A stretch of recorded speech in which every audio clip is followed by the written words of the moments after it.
Olá, tudo bem? Espero que sim. Vamos para a nossa leitura bíblica. Evangelho de Lucas, capítulo 4. A tentação de Jesus. Jesus, cheio do Espírito Santo, voltou do Rio Jordão e foi conduzido pelo Espírito no deserto, onde foi tentado pelo diabo durante 40 dias. Não comeu nada durante todo esse tempo e teve fome. Então o diabo lhe disse: se você é o Filho de Deus, ordene que esta pedra se transforme em pão. Jesus, porém, respondeu: as Escrituras dizem, uma pessoa não vive só de pão. Então o diabo o levou a um lugar alto e num momento lhe mostrou todos os reinos do mundo. Eu lhe darei a glória destes reinos e autoridade sobre eles, pois são meus e posso dá-los a quem eu quiser, disse o diabo. Eu lhe darei tudo se me adorar. Jesus respondeu: as Escrituras dizem, adore o Senhor seu Deus e sirva somente a Ele. Então o diabo o levou a Jerusalém, até o ponto mais alto do templo e disse: se você é o Filho de Deus, salte daqui, pois as Escrituras dizem, Ele ordenará a seus anjos que o protejam. Eles o sustentarão com as suas mãos, para que não machuque o pé em alguma pedra. Jesus respondeu: as Escrituras dizem, não ponha à prova o Senhor seu Deus. Quando o diabo terminou de tentar Jesus, deixou até que surgisse outra oportunidade. A volta à Galileia. Então Jesus, cheio do poder do Espírito, voltou para a Galileia. Relatos a seu respeito se espalharam rapidamente por toda a região. Ele ensinava nas sinagogas e todos o elogiavam. Jesus é rejeitado em Nazaré.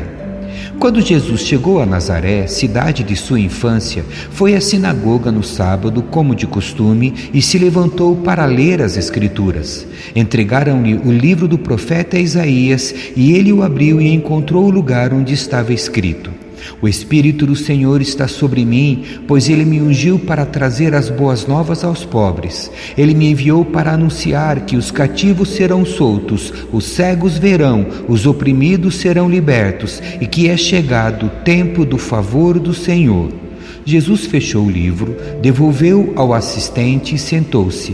Todos na sinagoga o olhavam atentamente. Então ele começou a dizer: hoje se cumpriram as Escrituras que vocês acabaram de ouvir.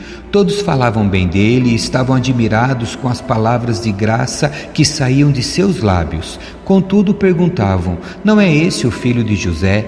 Então ele disse: sem dúvida, vocês citarão para mim o ditado: médico, cure a si mesmo, ou seja, faça aqui em sua cidade o mesmo que fez em Cafarnaum. Eu, porém, lhes digo a verdade: nenhum profeta é aceito em sua própria cidade. Por certo, havia muitas viúvas necessitadas em Israel no tempo de Elias, quando o céu se fechou por 3 anos e meio e uma fome terrível devastou a terra. E, no entanto, Elias não foi enviado nenhuma delas, mas sim a uma estrangeira, uma viúva de Sarepta, na região de Sidom. E havia muitos leprosos em Israel no tempo do profeta Eliseu, mas o único que ele curou foi Naamã, o sírio.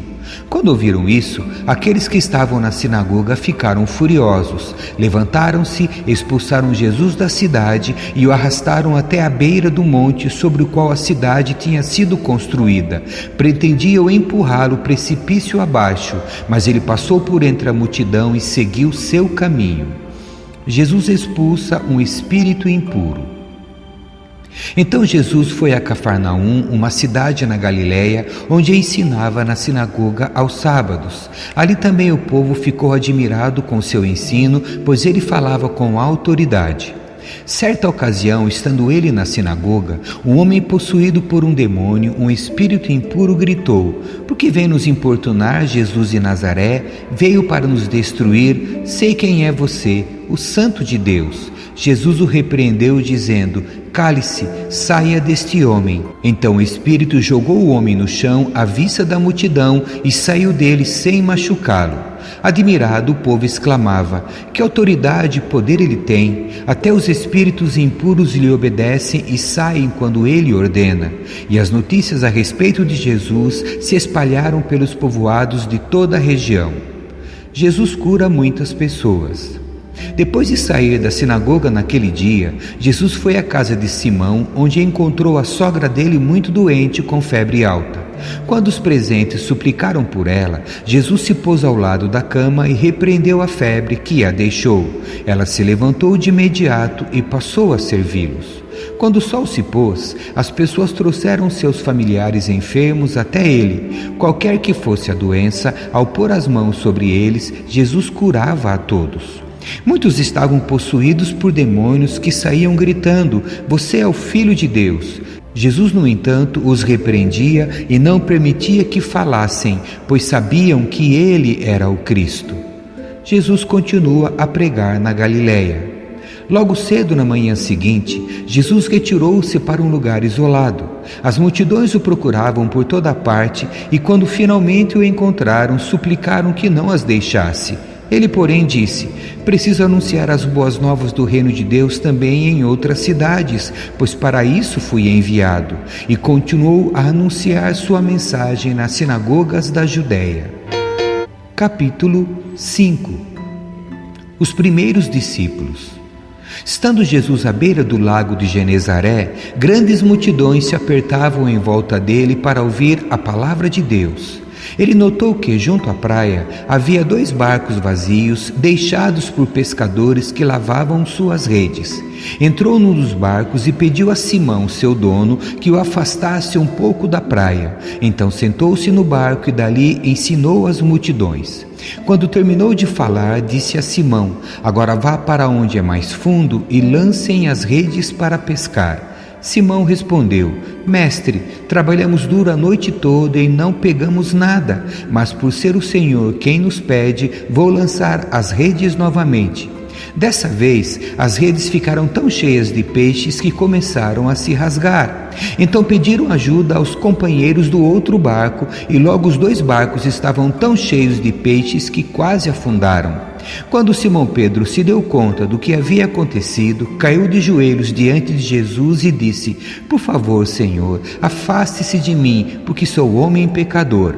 Pois ele e seus companheiros ficaram espantados com a quantidade de peixes que haviam pescado, assim como seus sócios, Tiago e João, filhos de Zebedeu. Jesus respondeu a Simão: "Não tenha medo, de agora em diante você será pescador de gente." E assim que chegaram à praia, deixaram tudo e seguiram Jesus. Jesus cura um leproso. No povoado, Jesus encontrou um homem coberto de lepra. Quando o homem viu Jesus, prostrou-se com o rosto em terra e suplicou para ser curado, dizendo: "Se o Senhor quiser, pode me curar e me deixar limpo." Jesus estendeu a mão e o tocou. "Eu quero", respondeu. "Seja curado e fique limpo." No mesmo instante, a lepra desapareceu. Então Jesus o instruiu a não contar a ninguém o que havia acontecido. "Vá e apresente-se ao sacerdote para que ele o examine", ordenou. "Leve a oferta que a lei de Moisés exige pela sua purificação. Isso servirá como testemunho." Mas as notícias a seu respeito se espalhavam ainda mais, e grandes multidões vinham para ouvi-lo e para ser curadas de suas enfermidades. Ele, porém, se retirava para lugares isolados a fim de orar. Jesus cura um paralítico. Certo dia, enquanto Jesus ensinava, alguns fariseus e mestres da lei estavam sentados por perto. Eles vinham de todos os povoados da Galileia, da Judéia e de Jerusalém, e o poder do Senhor para curar estava sobre Jesus. Alguns homens vieram carregando um paralítico numa maca. Tentaram levá-lo para dentro da casa até Jesus, mas não conseguiram por causa da multidão. Então subiram ao topo da casa e removeram uma parte do teto. Em seguida, baixaram o paralítico na maca até o meio da multidão, bem na frente dele. Ao ver a fé que eles tinham, Jesus disse ao paralítico: "Homem, seus pecados estão perdoados." Mas os fariseus e mestres da lei pensavam: "Quem ele pensa que é? Isso é blasfêmia. Somente Deus pode perdoar pecados." Jesus, sabendo o que pensavam, perguntou: "Por que vocês questionam essas coisas em seu coração? O que é mais fácil dizer: seus pecados estão perdoados, ou levante-se e ande? Mas eu lhes mostrarei que o Filho do Homem tem autoridade na terra para perdoar pecados." Então disse ao paralítico: "Levante-se, pegue sua maca e vá para casa." De imediato, à vista de todos, o homem se levantou, pegou sua maca e foi para casa louvando a Deus. Todos ficaram muito admirados e, cheios de temor, louvaram a Deus, exclamando: hoje vimos coisas maravilhosas. Jesus chama Levi. Depois disso, Jesus saiu da cidade e viu um cobrador de impostos chamado Levi sentado no local onde se coletavam impostos. Siga-me, disse-lhe Jesus. E Levi se levantou, deixou tudo e o seguiu. Mais tarde, Levi ofereceu um banquete em sua casa em honra a Jesus. Muitos cobradores de impostos e outros convidados comeram com eles, mas os fariseus e mestres da lei se queixaram aos discípulos: por que vocês comem e bebem com cobradores de impostos e pecadores? Jesus lhes respondeu: as pessoas saudáveis não precisam de médico, mas sim os doentes. Não vim para chamar os justos, mas sim os pecadores, para que se arrependam. Discussão sobre o jejum. Algumas pessoas disseram a Jesus: os discípulos de João Batista jejuam e oram com frequência, e os discípulos dos fariseus também. Por que os seus vivem comendo e bebendo? Jesus respondeu: por acaso os convidados de um casamento jejuam enquanto festejam com o noivo? Um dia, porém, o noivo lhes será tirado, e então jejuarão. Jesus também lhes apresentou a seguinte ilustração: ninguém rasgaria um pedaço de tecido de uma roupa nova para remendar uma roupa velha. Se o fizesse, estragaria a roupa nova, e o remendo não se ajustaria à roupa velha. E ninguém colocaria vinho novo em velhos recipientes de couro. Os recipientes velhos se arrebentariam, deixando vazar o vinho, estragando o recipiente. Vinho novo deve ser guardado em recipientes novos. E ninguém que bebe o vinho velho escolhe beber o vinho novo, pois diz: o vinho velho é melhor. Capítulo 6. Discussão sobre o sábado. Num sábado, enquanto Jesus caminhava pelos campos de cereal, seus discípulos colheram espigas, removeram a casca com as mãos e comeram os grãos.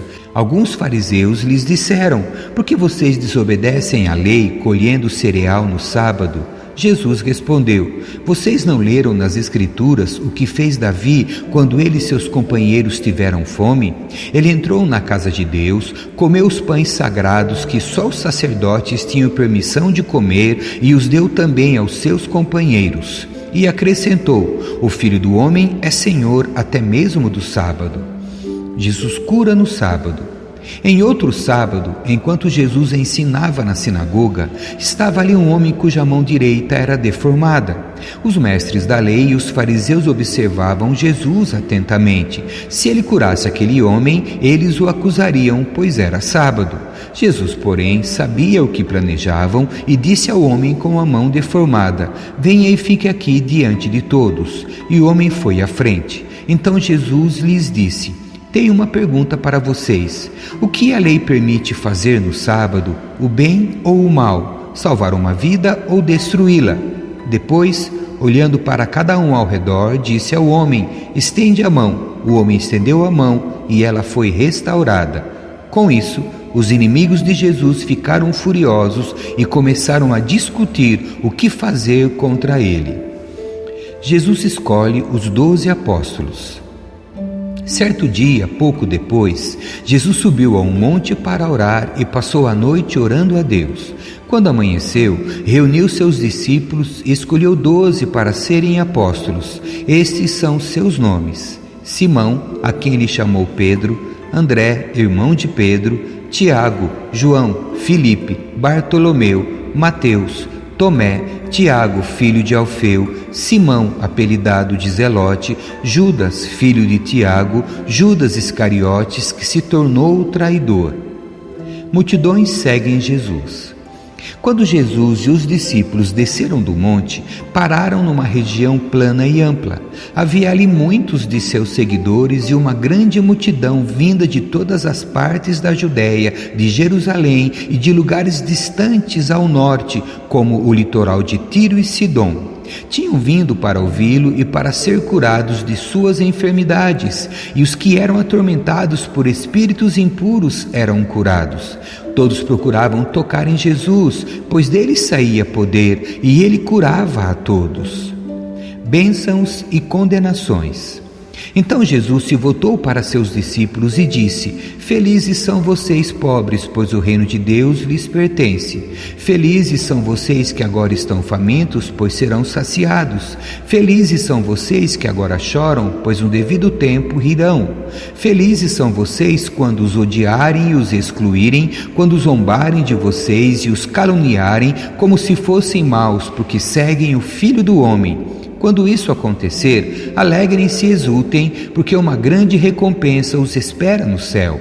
E lembrem-se de que os antepassados deles trataram os profetas da mesma forma. Que aflição espera vocês ricos, pois já receberam sua consolação. Que aflição espera vocês que agora têm fartura, pois um terrível tempo de fome os espera. Que aflição espera vocês que agora riem, pois em breve seu riso se transformará em lamento e tristeza. Que aflição espera vocês que são elogiados por todos, pois os antepassados deles também elogiaram falsos profetas. Amor pelos inimigos. Mas a vocês que me ouvem eu digo: amem os seus inimigos, façam bem a quem os odeia, abençoem quem os amaldiçoa, orem por quem os maltratam. Se alguém lhes der um tapa numa face, ofereça também a outra. Se alguém exige de você a roupa do corpo, deixe que leve também a capa. Dê a quem pedir, e quando tomarem suas coisas, não tente recuperá-las. Façam aos outros o que vocês desejam que eles lhes façam. Se vocês amam apenas aqueles que os amam, que mérito tem? Até os pecadores amam quem os ama. E se fazem o bem apenas aos que fazem o bem a vocês, que mérito tem? Até os pecadores agem desse modo. E se emprestam dinheiro apenas aos que podem devolver, que mérito tem? Até os pecadores emprestam a outros pecadores na expectativa de receber tudo de volta. Portanto, amem os seus inimigos, façam-lhes o bem e emprestem a eles sem esperar nada de volta. Então a recompensa que receberão do céu será grande e estarão agindo de fato como filhos do Altíssimo, pois Ele é bondoso até mesmo com os ingratos e perversos. Sejam misericordiosos, assim como seu Pai é misericordioso. Não julguem os outros. Não julguem e não serão julgados. Não condenem e não serão condenados. Perdoem e serão perdoados. Deem e receberão. Sua dádiva lhes retornará em boa medida, compactada, sacudida para caber mais, transbordante e derramada sobre vocês. O padrão de medida que adotarem será usado para medi-los. Jesus deu ainda a seguinte ilustração: é possível um cego guiar outro cego? Não cairão os dois num buraco? Os discípulos não são maiores que seu mestre, mas o aluno bem instruído será como o mestre. Por que você se preocupa com o cisco no olho de seu amigo, enquanto há um tronco em seu próprio olho? Como pode dizer: amigo, deixe-me ajudá-lo a tirar o cisco de seu olho, se não consegue ver o tronco em seu próprio olho? Hipócrita, primeiro livre-se do tronco em seu olho, então você verá o suficiente para tirar o cisco do olho de seu amigo. A árvore e seus frutos.